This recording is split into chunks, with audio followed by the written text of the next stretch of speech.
चलिए, the curfew tolls the knell of parting day. इस पूरे जो आपका पूरा पोएम है, it is a celebrated poem. पहली बात तो ये, और दूसरी चीज ये कि एक एक स्टैंजा, एक एक लाइन, एक एक एक्सप्रेशन आपको याद हो ही जाएगा।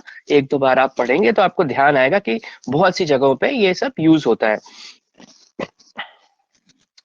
सबसे पहले जो पोएम है एलिजी, जैसा मैंने कल आपको बताया था, एक लैमेंटेशन होता है, एक मॉर्निंग सॉन्ग था 17th सेंचुरी में। जैसे मॉर्निंग ऑफ एन इंडिविजुअल है या फिर लैमेंटेशन है, तो वो जो कोई सॉरो है, कोई ग्रीफ है, उसको जब आप एक्सप्रेस कर रहे हैं तो वो एक एलिजियाक टोन लेता है, वो एक एलिजी का फॉर्म लेता है।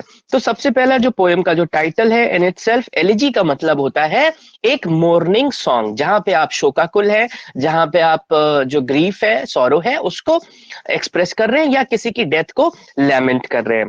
फिर आप देखिए चर्च यार्ड। ठीक है, चर्च यार्ड का मतलब ये है कि विलेज में जो आपका ग्रेवयार्ड है, क्योंकि कंट्री साइड की बात होती है, कंट्री चर्च यार्ड है ना। कंट्री जैसे इंग्लैंड है, आप देखिए जो लोग क्रिकेट जानते हैं उनको ये पता है कि we have so many counties. जैसे आपका जो काउंटी क्रिकेट होता है उसमें नॉर्थहैम्पटन, साउथहैम्पटन, वॉर्विकशायर, है ना, इस तरीके से बहुत सारे नाम है। तो कंट्री साइड जो हमारे यहाँ का जो गांव है, जो विलेज है, वो वहां पे कंट्री साइड आप कहते हैं ना। रूरल जो एरिया है वहां पे वो कंट्री साइड कहलाता है। तो कंट्री चर्च यार्ड कहने का मतलब क्या हो जाएगा फिर? Village graveyard. ठीक है, तो यानी जो गांव में, जो कंट्री साइड में, जो कंट्री में है ना, जो कंट्री में जो विलेज जो जो सॉरी ग्रेवयार्ड है, that is your country churchyard. ठीक है, तो एक मॉर्निंग सॉन्ग है written in a village graveyard. ठीक है, तो ये तो बेसिक आपका जो पोएम का जो टाइटल है वो हुआ।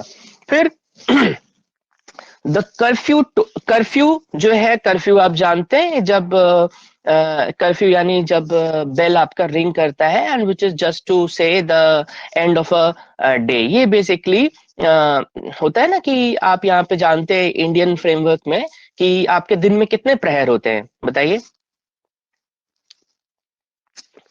एक मिनट, आप लोग चैट में ज्यादा बताते हैं, खोल लूं। हाँ, बताओ आशीष, एक दिन में कितने प्रहर होते हैं? तुमको तो पता होगा। 3, 8।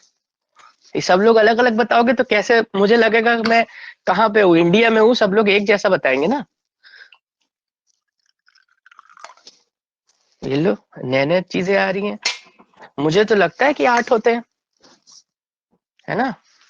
8 प्रहर होते हैं जहां तक।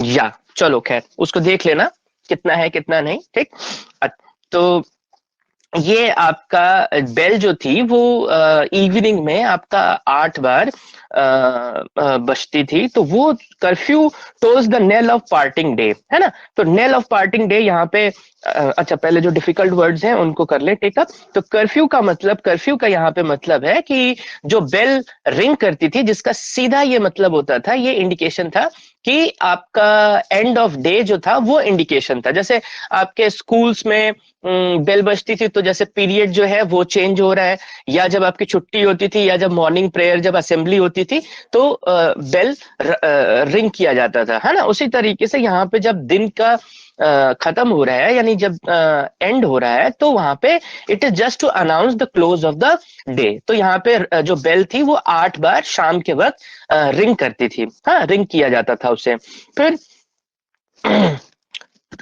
टोल्स, टोल्स यहाँ पे ये है कि टोल्स यहाँ पे फ्यूनरल बेल को रेफर कर रहा है। ठीक है, फ्यूनरल, जो फ्यूनरल बेल जब रिंग करती है तो यहाँ पे ये टोल्स है। Knell of parting day, knell का मतलब है यहाँ पे फ्यूनरल बेल का जो साउंड है, तो that is the knell of that particular bell, यानी कि उसका जो साउंड है दैट इज नेल, हाँ, नेल ऑफ पार्टिंग डे। तो पार्टिंग, पार्टिंग मतलब इसलिए क्योंकि क्लोज ऑफ डे, क्योंकि अब एक दिन खत्म हो रहा है और दूसरे दिन फिर बाद में शुरू होगा, तो वो नेल ऑफ पार्टिंग डे हुआ। ठीक, तो ये आपका।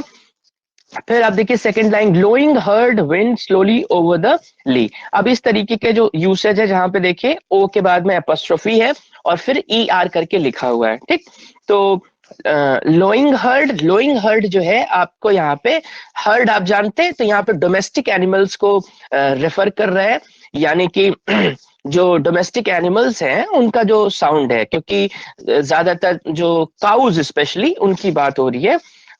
हर्ड आपने समझा, then you have herd is your, है ना, शीप हो गया, काउज हो गए, है ना, ये सारे लोग को करके वो हर्ड आपका होता है। एंड देन विंड, विंड यहाँ पे जो है something which moves in a zigzag manner, है ना, तो जो हवा चल रही है, टायर्ड वॉक, है ना, the lowing herd wind slowly over the lea. तो मतलब जो ये जो कैटल है, ये जो हर्ड है, वो चूंकि शाम का वक्त जब हो गया है, दिन ढल गया है और वो थके मांदे हैं, तो वो कोई एक पर्टिकुलर डायरेक्शन में ना जाके थोड़ा सा ऐसे वेवर्ड या जिगजैग मैनर में जा रहे हैं, because they are tired of walking, है ना। फिर आप देखिए ली, ली का मतलब होता है जैसे जो ग्रासलैंड्स हो गए, है ना, उसको खुले जो खेत है, खुले जो ग्रासलैंड्स है, उनको जो है वो ली हो गया, LEA। फिर आपका प्लॉमन, प्लॉमन हो गया आपका फार्मर। फिर आप देखिए प्लॉट्स, प्लॉट का मतलब है कि जब आप बहुत धीरे धीरे चल रहे हैं, तो that is something which is walking slowly. उसके बाद में वेरी वे, वेरी आप समझते हैं कि यानी कि आप थक चुके हैं, तो ये जो प्लाउमन है यानी जो ये फार्मर है, वो भी जो है वो स्लोली वॉक कर रहा है, because he too is tired, right. Then end में आप देखिए मी एक रेफरेंस है, मी यहाँ पे रेफर कर रहा है टॉमस ग्रे को, द पोएट हिमसेल्फ, ठीक है। तो ये तो थे आपके रेफरेंसिंग की, ये बेसिकली ये जो डिफिकल्ट वर्ड्स हैं उनकी मीनिंग, है ना। तो अब ये now what is the explanation, explanation goes like this, ये जो 4 लाइन आपका यानी कि जो फर्स्ट क्वाट्रेन है, ठीक है, QUATRAIN, एक स्टैंजा जिसमें 4 लाइन होती हैं उसको आप क्वाट्रेन बोलते हैं। तो पहला क्वाट्रेन, इसी तरीके से जब आप 32 कहते हैं, तो अगर आप 32 स्टैंजास कहेंगे या 32 क्वाट्रेन कहेंगे, तो 32 क्वाट्रेन अगर कहते हैं, जिन लोगों ने काउंट करके बताया, I will have to see for myself, तो 32 क्वाट्रेन कहेंगे तो आप एक बेहतर और इन्फॉर्म्ड रीडर माने जाएंगे। इससे ये समझा जाएगा कि हाँ, आपको टर्मिनोलॉजी लिटरेचर की पता है और प्लस आपको पोएम पता है कि आपने पोएम में इन चीजों को देखा है या डिसाइफर किया है।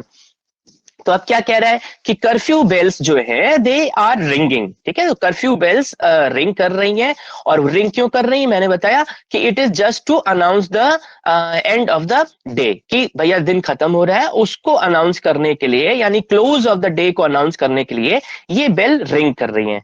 ये जो ग्रुप ऑफ कैटल है, यानी कैटल में आप शीप हो गए, काउज हो गए, अच्छा शीप का प्लूरल शीप ही होता है, ठीक। तो शीप हो गया, काउज हो गए, तो ये slowly they are moving on the fields in a zigzag manner, slowly move कर रहे हैं, क्योंकि ये जो टायर्ड फार्मर है ना, फार्मर किसान भी, जो प्लॉमन है वो भी थक चुका है, तो ये जो टायर्ड फार्मर है आपका वो अब घर की तरफ जा रहा है ना, शाम के वक्त वो घर जा रहा है। और डार्कनेस जो है इट इज ऑल स्प्रेडिंग, यानी परवेड कर रही है शाम के वक्त में। अब धीरे धीरे रात जो है और घनी होगी, शाम जो है और घनी हो रही है, घनी हो रही है, और धीरे धीरे रात आ रही है। तो डार्कनेस जो है वो स्प्रेड कर रही है all around and over me, ठीक है, and I am left alone, ठीक है। सो दैट इज प्रिसाइसली, ये आपका ओपनिंग रिमार्क इस पोएम में आपको कह रहा है। फिर अब आप देखिए जो सॉलेम बैकग्राउंड आपका लिया ना, सबसे पहली बात क्या लिया इसमें, नेचर के बारे में, है ना। आपको हर एक चीज यानी फ्लोरा एंड फौना की बात होने लगी यहाँ पे, मेडोस उसके ली की बात हो गई, आपको शीप की बात हो गई, काऊ की बात हो गई, तो नेचर की कहीं ना कहीं बात हो रही है। तो आप इस पे ध्यान करिए, ये जो बैकग्राउंड लिया है आपका नेचर का,